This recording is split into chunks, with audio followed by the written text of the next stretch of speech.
அஸ்ஸலாமு வரஹ்மத்துல்லாஹி வபரகாத்துஹு. எல்லாம் வல்ல அல்லாஹ்வின் நல்லடியார்களே, உங்களுக்கு முன்னால் ஒரு சில விஷயங்களை எடுத்து சொல்ல நான் விரும்புகிறேன். இப்போ ஒவ்வொரு பெற்றோர்களையும் நம்ம எடுத்துக்கொண்டோம்னா அவங்க ஒவ்வொரு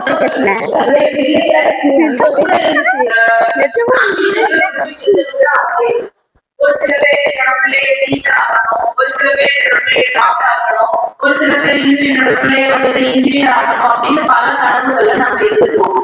இன்னும் இங்க இருக்கக்கூடிய பிள்ளைகளை கேட்டா கூட அவங்களும் என்ன சொல்லுவாங்க அப்படின்னா, நான் வந்து ஸ்டேட் போர்ட்லயோ இல்ல நீட் எக்ஸாம் எழுதியோ இந்த மாதிரி நிறைய என்னோட ஆம்பிஷன் என்னவோ அதுல ஃபர்ஸ்ட் ரேங்க் எடுக்கணும், டாக்டர் ஆகணும், டீச்சர் ஆகணும் அவங்களுடைய ஆசைகளையும் சொல்லக்கூடியவர்களாக இருக்கிறாங்க.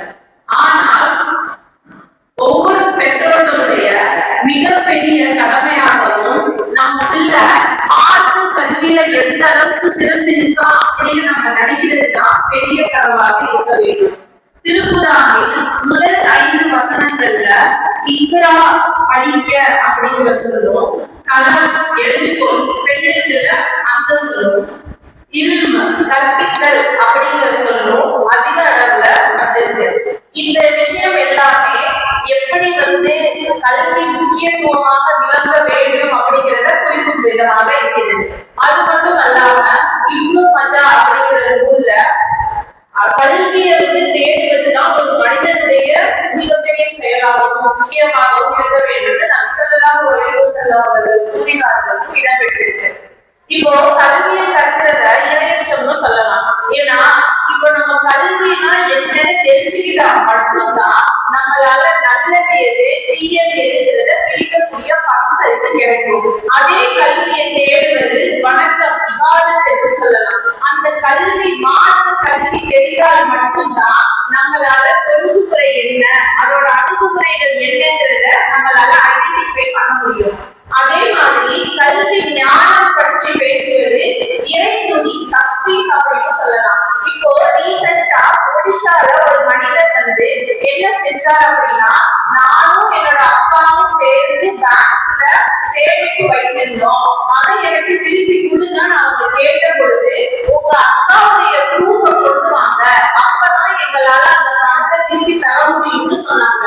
உடனே அந்த மனிதர் என்னுடைய அப்பா இறந்துட்டாங்க, என்கிட்ட எந்த ப்ரூஃபும் இல்லைன்னு சொன்ன பொழுது, நீங்க கொடுத்தால் மட்டும்தான் உங்களுக்கு அந்த பணம் திருப்பி தரப்படும் என்று கூறிய காரணத்தினால் அந்த மனிதர் என்ன செஞ்சாரு தெரியுமா, அப்பாவை அடக்கம் செஞ்ச இடத்துக்கு சென்று அவங்களை தோண்டி அந்த பிடலத்தை எடுத்துக்கொண்டு என்ன பண்ணாங்கன்னா அந்த பேங்க்கு தூக்கி கொண்டு போனாங்க ஒரு சாக்கு பையில வச்சு. இந்த வீடியோ சோசியல் மீடியால ரொம்ப பரவலாக இருந்துச்சு. நம்மள நிறைய பேர் அதை பார்த்துருந்தோம். இதற்கு காரணம் என்ன அப்படின்னா அந்த கல்வி ஞானம் இல்லாமை. அதுதான் நான் சொல்லுவேன். புரியுதா? அதே மாதிரி இன்னும் சொல்ல போனா நம்ம கிட்ட பலவிதமான சொத்துக்கள் இருக்கலாம். என் பிள்ளை வந்து கஷ்டப்படக்கூடாது, என் குடும்பம் கஷ்டப்படக்கூடாதுன்னு தாய்மார்களும் சரி தகப்பன்மார்களும் சரி என்ன செய்யறாங்க, கோடி கணக்கிலையோ நம்மளால முடிந்த அளவுக்கு சேமிப்பும் பண்றோம். இன்னும் நிறைய பேரு நல்ல ரிச் லைஃப் தான் வாழணும் அப்படிங்கிறதுக்காக BMW காரு, வில்லா கட்டுறது, இன்னும் பங்களா கட்டுறது, துபாயில ஒரு வீடு, இப்படி எவ்வளவோ சொத்துக்கள் நம்ம இடத்துல இருக்கலாம். ஆனால் அந்த சொத்துக்கள் எல்லாம் உங்கள் மரணத்திற்கு பின்பு பயனளிக்குமா என்று பார்த்தால் கண்டிப்பாக இல்லை.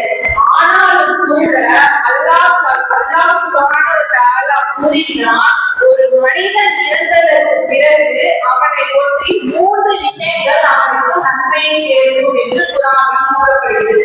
அது என்ன அப்படின்னு பார்த்தோம்னா, முதல்ல வலதுல் சாலிஹி, சாலிஹான் பிள்ளைகள் செய்யக்கூடிய துஆ. அது என்ன அப்படின்னா, நம்ம மௌத்தானதுக்கு அப்புறம் நம்மளுடைய பிள்ளைகள் நமக்கு, என்னுடைய தாயா இருக்கட்டும் என் தகவனா இருக்கட்டும், அவங்களுடைய மறுமை வாழ்க்கையை லேசாக்கு அப்படின்னு அல்லாஹ்வுக்கு துஆ செஞ்சாங்க அப்படின்னா அந்த துஆ நன்மையில் சேர்க்கும் அப்படின்னு அல்லாஹ் சொல்கிறான். அடுத்ததாக சதகத்துல் ஜாரியா, நிலையான தர்மம். நம்ம இப்ப 10 ரூபாய் 20 ரூபாய் நம்மள தேடி உங்களுக்கு கொடுக்குறோம் இல்லைங்களா, அந்த தர்மத்தை தாண்டி இப்போ எடுத்துக்காட்டுக்கு ஒரு கிணறு கட்டுறீங்க, கிணறு கட்டி போட்டீங்க அப்படின்னா அந்த கிணறுல தண்ணி மூடவுல அந்த மக்கள் பயன்பெற்றாங்க அப்படின்னா அவர்கள் பயன்பெறும் வரையும் நம்ம இறந்ததுக்கு அப்புறமும் அதற்கான நன்மை நமக்கு சேரும் அல்லாஹ் சொல்கிறான். மூன்றாவதாக இருக்கும் பயனளிக்கும் கல்வி.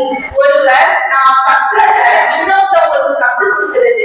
இப்போ அது ஒரு நல்ல காரியமா இருக்கு. ஃபார் எக்ஸாம்பிள், இப்ப நான் தொழுகிறது இப்படினால ஒரு விஷயத்தை இருக்கக்கூடிய யாருக்கோ கற்றுக் கொடுக்குறேன்னா அதை அவங்களுடைய லைஃப்ல தொழுகிறது இப்படிதானே அவங்க நமக்கு கற்றுக் கொடுத்தாங்க அப்படின்னு அதை எடுத்துக்கிட்டு பயன்படுறாங்கல்ல, அந்த பயனின் காரணமாக அவங்க எவ்வளவு நாள் பயன் எடுத்துக்கிறாங்களோ அவ்வளவு நாள் உங்களுக்கு அந்த நன்மை வந்து சேரும் அப்படின்னு அல்லாஹ் சொல்றாங்க.